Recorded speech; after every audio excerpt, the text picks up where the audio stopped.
Muy bien.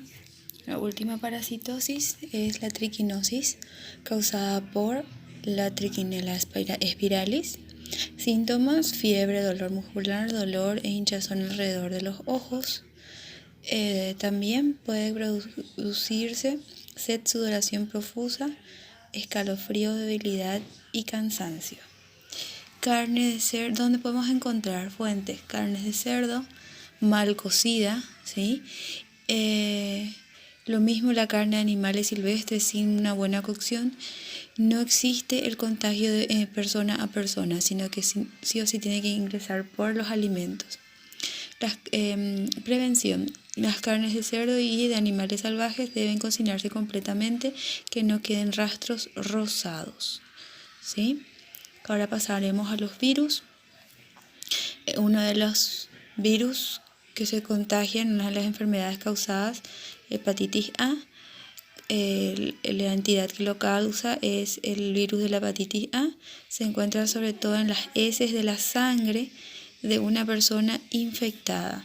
Síntomas, complicaciones. Síntomas: fiebre de malestar general, vómitos, diarrea, ictericia, que es la coloración de las mucosas, coloración amarillenta, y recuperación lenta.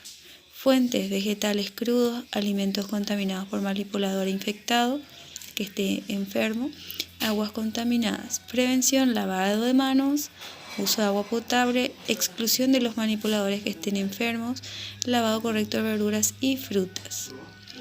Otro de los virus es el norovirus. El causante es norovirus. Grupo de virus relacionados produce gastroenteritis. ¿Cuáles son los síntomas? Diarreas, náuseas y vómitos, dolor de estómago. Otros síntomas pueden ser también fiebre, dolor de cabeza o dolor general en el cuerpo. Fuentes: agua o alimentos contaminados. Prevención: pueden prevenirse con un adecuado lavado de manos, nuevamente el lavado de manos, y un manejo apropiado de los alimentos cuando se cocina. El rotavirus, muy conocido. La causa es el rotavirus y produce gastroenteritis. Síntomas: diarrea severa que puede durar 3-8 días. También puede causar vómito, fiebre y deshidratación. Fuentes: es muy fácil que le ocurra que se contagien los niños pequeños, ¿sí? Casi siempre es un contagio fecal oral. Prevención: utilizar utensilios limpios y lavarse las manos después de salir del baño. También hay que tener cuidado al manejar pañales para no propiciar un contagio posterior. Adenovirus, causante adenovirus. Estos ocupan el segundo lugar después del rotavirus como agentes causantes de diarrea aguda en pequeños, en niños, ¿sí? Síntomas: los adenovirus producen gastroenteritis infantil. En general, los lactantes y los niños son las personas que son más vulnerables. Fuentes: vía de transmisión fecal oral nuevamente a través del agua u otros vectores como moscas. Por vía oral resiste el pH ácido del estómago y llega al intestino donde se desarrolla. Prevención: el pronóstico es bueno y puede prevenirse con medidas higiénico-sanitarias como buen lavado de manos y control de moscas, etc. Prácticas comunes que contribuyen a la aparición de enfermedades de transmisión alimentaria o ETAs, enfermedad de transmisión alimentaria, ETA, tanto infecciones o intoxicaciones. Preparación de alimentos con mucha antelación, cuando se hace muy antes del horario del comer. Mantener los alimentos a temperatura ambiente en lugar de hacerlo en el refrigerador. Contaminación cruzada entre productos crudos y cocidos. Deficiente higiene tanto de manos como de utensilios y superficies como es la tabla de picar o la mesada de la cocina. ¿Cómo prevenir? La clave para prevenir estas enfermedades son, por ejemplo, evitar la contaminación, evitar que ingresen también moscas, cucarachas, roedores. También evitar la destruir los contaminantes. y evitar la diseminación de los patógenos. Según la OMS, la Organización Mundial de Salud, hay 10 reglas básicas. La primera es elegir alimentos que han sido tratados con técnicas higiénicas, aplicar tratamientos de cocción adecuados en temperaturas adecuadas. Esto vimos algunos el año pasado. Consumir de forma inmediata los alimentos que se hayan cocinado, terminado de cocinar. Refrigerar los que no se van a comer.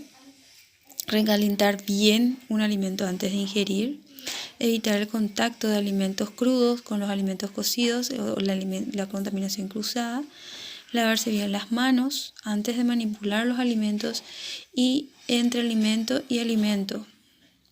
Lavar bien las superficies y utensilios que entran en contacto con los alimentos. La tabla de picar, la mesada, los cubiertos. Evitar que ingresen insectos, mantener también tapados los basureros. Usar agua potable. Alteraciones por causas químicas. Este era otro tipo de alteraciones de los alimentos. Tóxicos naturales, tales como los que se encuentran en algunos hongos, las micotoxinas y dentro de ellas la flavotoxina producida por el Aspergillus flavus, moho que parasita ciertos cereales y algunos frutos secos. Las legumbres pueden tener algún componente tóxico y producir en ciertos grupos genéticamente predispuestos problemas como el favismo, ¿sí? Es que es una enfermedad hereditaria. Contaminantes. Otros elementos son los contaminantes ambientales, tales como los metales pesados como plomo, cadmio, mercurio, que son ampliamente utilizados en la industria y que por cadena biológica llegan a la tierra y al agua. A partir de ahí, a los alimentos. Por ejemplo, el mercurio, por ahí llega también a los peces marinos, el cadmio en ciertos vegetales y el plomo en las hojas verdes de las verduras. Por otro lado, los restos de tratamientos zootécnicos o fitosanitarios que aún puedan quedar en el alimento por haber sido usados en exceso, por ejemplo, algún insecticida, ¿sí? Caso de los pesticidas, ¿sí? En especial los organoclorados, ¿sí?